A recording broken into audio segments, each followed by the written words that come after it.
महासती सुभद्रा की रोंगटे खड़े कर देने वाली कथा। किसी सती स्त्री को सबसे ज़्यादा दुख तब लगता है जब उसकी पवित्रता पर सवाल उठे, कैरेक्टर पर सवाल उठे।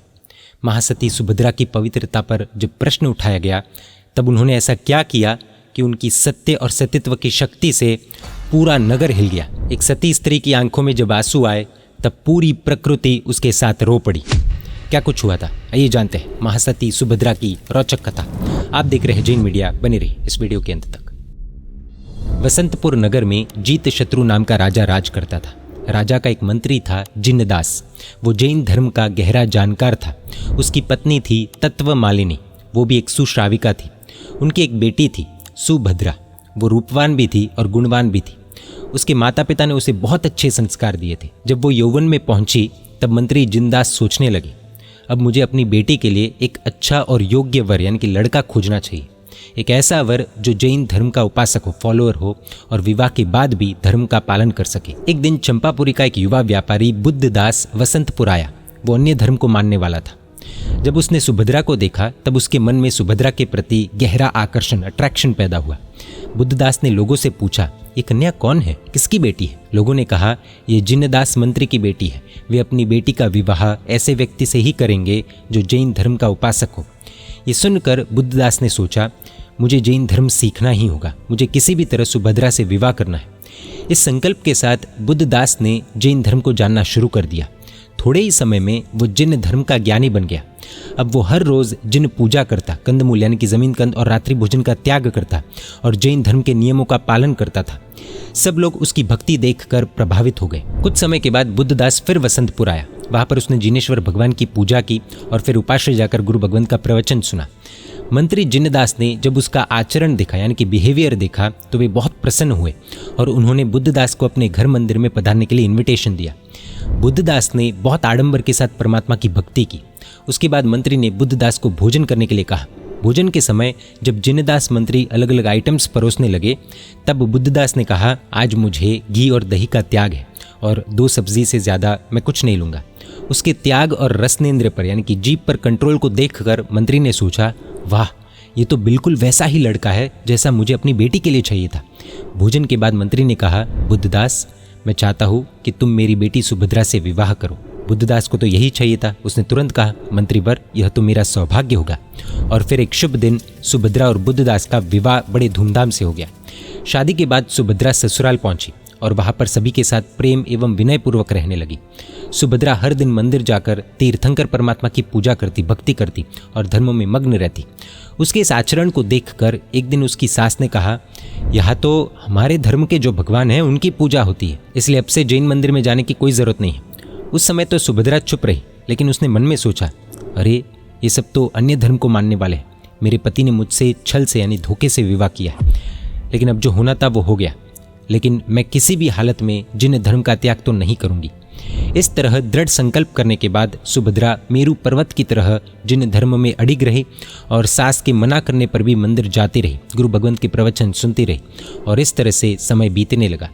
एक दिन मासक क्षमण के एक तपस्वी महात्मा गोचरी लेने आए। उस समय सुभद्रा ने देखा कि महात्मा की आंख में एक तिनका गिर गया है। महात्मा की आंख में गिरा वह तिनका आने वाले तूफान की शुरुआत थी। महात्मा तो समता के सागर थे, इसलिए उन्हें कोई फर्क नहीं पड़ा। लेकिन सुभद्रा सोचने लगी कि अगर ये तिनका नहीं निकाला गया तो मुनिवर की आंख को नुकसान हो जाएगा, महात्मा को तकलीफ न हो जाए। इस भावना के साथ सुभद्रा ने किसी तरह से अपवाद मार्ग के द्वारा वो तिनका निकाल दिया। ऐसा करते समय उसके माथे पर लगा हुआ कुमकुम का तिलक महात्मा के मस्तक पर लग गया। उसी समय सुभद्रा की सास बाहर आई और उसने महात्मा के मस्तक पर लगे हुए कुमकुम को देखा और उस सिचुएशन को गलत तरीके से सोचकर सुभद्रा पर आरोप लगाते हुए अपने बेटे यानी कि बुद्धदास से कहा, देख बेटा, तेरी पत्नी का चरित्र कैसा है, कैरेक्टर कैसा है, इसे तो ये साधु पसंद है। महात्मा के मस्तक पर लगे कुमकुम को देखते ही बुद्धदास ने भी अपनी माँ की बात पर विश्वास कर लिया। उसी समय उसका पूरा परिवार इकट्ठा हो गया। सास ने सुभद्रा को बुरी तरह से बदनाम किया और कहा, ये तो कुलटा है, कैरेक्टरलेस है, अपने कुल को कलंकित करने वाली है। खुद पर लगे इतने भयानक आरोप को सुनकर सुभद्रा की आंखों में आंसू आ गए और वो सोचने लगी, ये क्या, मैंने तो महात्मा की आंख से तिनका निकाला, उनका भला चाहा और ये लोग मुझे बदनाम कर रहे हैं। तभी उसके मन में एक विचार आया और वो शांति से कायोत्सर्ग ध्यान में खड़ी हो गई। उसका सत्व देखकर शासन देवी प्रकट हुई और बोली, हे सती, कायोत्सर्ग पूर्ण करो और जो भी इच्छा हो वो बताओ। सुभद्रा ने कहा, हे देवी, मुझ पर लगे इस झूठे आरोप को दूर करो। शासन देवी ने कहा, आप चिंता मत करो, कल सुबह तक आप पर लगा ये आरोप दूर हो जाएगा। ये कहकर देवी अदृश्य हो गई। अगले दिन सुबह नगर में आने जाने के चारों तरफ के चारों दरवाजे अपने आप बंद हो गए। सभी नगरजनों की बहुत कोशिश करने पर भी कोई भी दरवाज़ा खुल नहीं रहा था। राजा ने राज्य पर आई इस प्रॉब्लम को दूर करने के लिए पूजा पाठ वगैरह सब कुछ ट्राई किया, लेकिन कोई सोल्यूशन नहीं हुआ। इस कारण से राजा और प्रजा दोनों परेशान थे।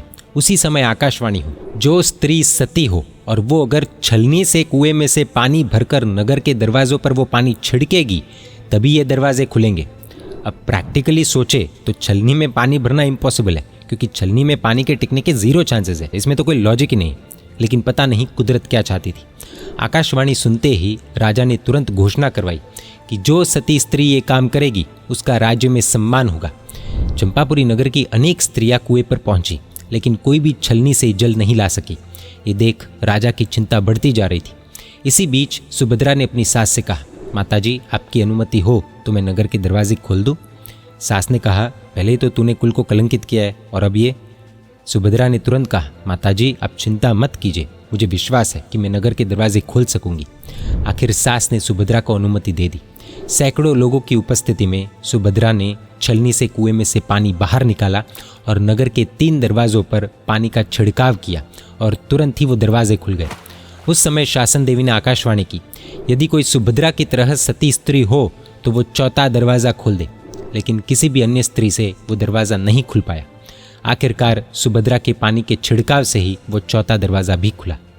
तभी शासन देवी ने फिर से घोषणा की, जो भी इस महासती सुभद्रा के खिलाफ विचार भी करेगा तो उसे कड़ी सजा होगी। शासन देवी की ये बात सुनकर सुभद्रा के प्रति रही सभी की शंकाएं दूर हो गई और सर्वत्र हर जगह सुभद्रा के सतीत्व की तारीफ होने लगी।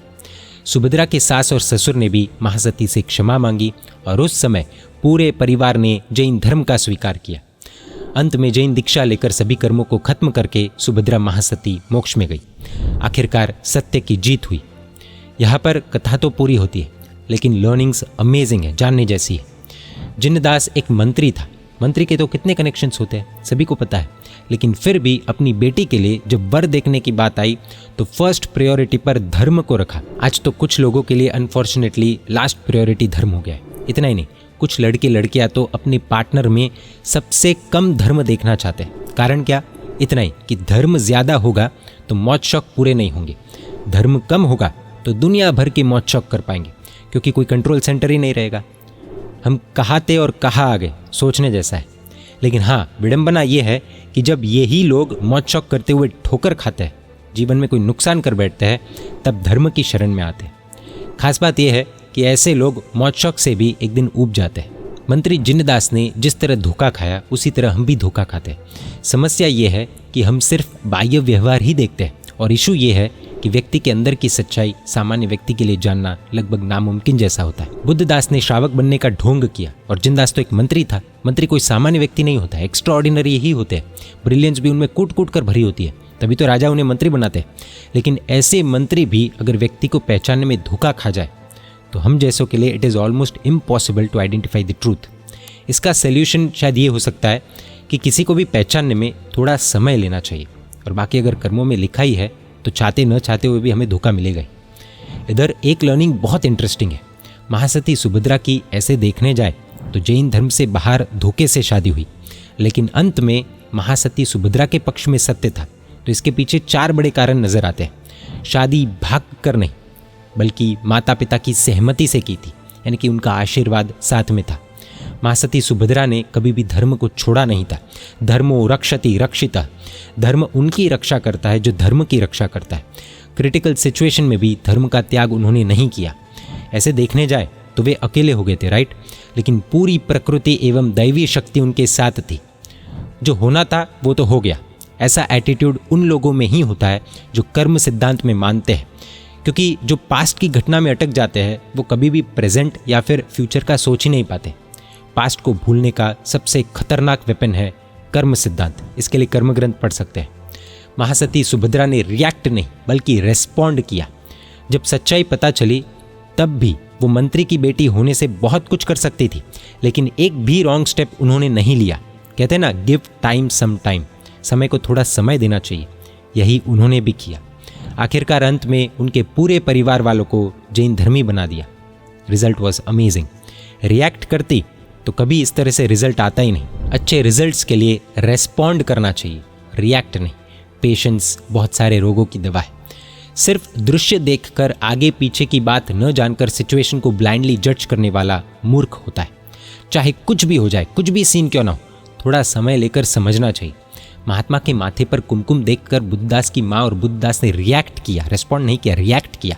आगे पीछे का जाने बिना, पूछे बिना जज किया और आखिरकार तो उन्हें पछताना पड़ा और क्षमा मांगनी पड़ी। कई बार हम कुछ अच्छा करने जाए तो हमारे साथ बुरा हो जाता है और फिर हम बहुत दुखी हो जाते हैं और वो अच्छा कार्य करना हम बंद कर देते या फिर छोड़ देते या फिर ऐसा सोचते हैं कि अब ये करना ही नहीं।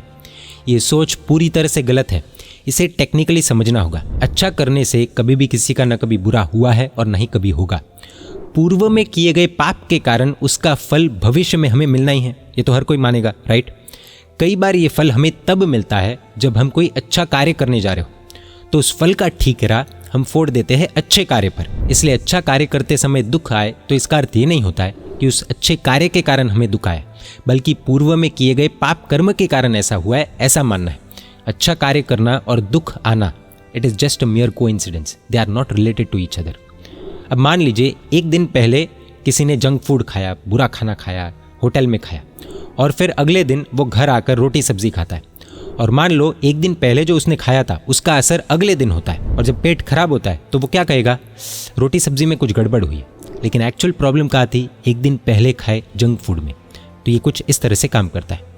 जब महासती सुभद्रा पर झूठा कलंक लगा तब पूरे परिवार ने उनसे मुंह मोड़ लिया, लेकिन महासती सुभद्रा ने किसी से भी बदला नहीं लिया, द्वेष नहीं किया, बल्कि वे तो शांति से कायोत्सर्ग में लीन हो गई। उनकी यही समता शासन देवी को प्रकट करने वाली बन गई। यानी सत्य को साबित करने के लिए आवाज नहीं चाहिए, शांति और समता चाहिए। जो व्यक्ति सत्य के साथ खड़ा रहता है, अंत में जीत उसी की होती है।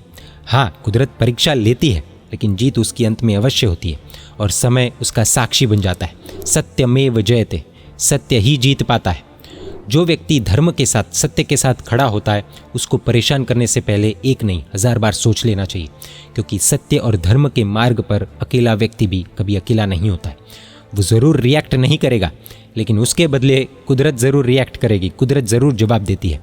और कुदरत जब जवाब देती है तब अच्छों की हवा टाइट हो जाती है। द बिगेस्ट जज इज़ नेचर। छलनी में कोई कैसे पानी भर सकता है भाई, इसमें तो कोई लॉजिकल बात नहीं है। ऐसा शायद हमें विचार आ सकता है। कुछ विषयों पर दिमाग से नहीं, श्रद्धा से सोचना चाहिए। जब लॉजिक्स काम करना बंद कर देते हैं, वहीं से स्पिरिचुअलिटी की शुरुआत होती है। महासतियों के लिए इम्पॉसिबल भी आसानी से पॉसिबल हो जाता है। जैसे गोल्ड और सिल्वर के रेट्स हम मानवों की मार्केट में बहुत हाई है, वैसे ही कुदरत की मार्केट में शील का मूल्य, शील की वैल्यू बहुत हाई है। जब वातावरण सपोर्टिव हो और हम धर्म करें, वो है लेवल 1। जब वातावरण सपोर्टिव न हो और हम धर्म करें, वो है लेवल 2। जब वातावरण अगेंस्ट में हो और फिर भी हम धर्म करें, वो है लेवल 3। जब वातावरण सपोर्टिव हो फिर भी हम धर्म न करें, तो वो है लेवल 0। अब अपना अपना लेवल कौन सा है वो खुद कम चेक कर सकते हैं। महासती सुभद्रा का लेवल 3 था, ये कहना पड़ेगा। सुख में धर्म का पालन करना आसान है, पर दुख में जो अड़िग रहता है वही साधक कहलाता है। एक बहुत इंपॉर्टेंट पॉइंट इस कथा से सामने आता है। घर किस तरफ मुड़ेगा वो पूरा कंट्रोल एक नारी के हाथ में होता है। सुभद्रा स्ट्रांग रही तो सुसंस्कार आए और पूरा घर जैनिज्म की तरफ मुड़ गया। पूरा घर फीमेल पर यानी कि नारी पर डिपेंडेंट है और इसीलिए नारी के पास घर को जीतने का एक ग्रेट चांस होता है। पर आजकल घर को जीतने की जगह पर जगत को जीतने की कोशिश चल रही है, जो कि प्रैक्टिकली पॉसिबल भी नहीं है और उचित भी नहीं है। गहराई से सोचने जैसा है। सिसेरो नामक महान चिंतक ने कहा है, as fire when thrown into water is cool down and put out, so also a false accusation when brought against a man of the purest and holiest character boils over and is at once dissipated and vanishes। ये चीज़ खास सोचने जैसी है। अगर हम शुद्ध है, pure है, तो लोग 100 गलत इल्ज़ाम क्यों ना लगाए, फिर भी वे इल्ज़ाम हमारा कुछ भी बिगाड़ नहीं पाएंगे। सिर्फ सुभद्रा जैसी दृढ़ता, धीरता और गंभीरता चाहिए। कुछ लड़के इतने गजब के होते हैं, लड़की के लिए धर्म सीख लेंगे, लड़की के लिए धर्म की क्रिया भी कर लेंगे, लड़की के लिए चांद तारे तोड़कर लेकर आने की बात करेंगे, लड़की के लिए खाने पीने की आइटम्स का त्याग भी कर देंगे। बस यही काम खुद की आत्मा के लिए करना है, जिन्हें शासन के लिए करना है। सच्ची सती वही है जो अपनी समता से पूरी सृष्टि को हिला दे। ऐसी थी महासती सुभद्रा। जय जिन शासन, जय महावीर।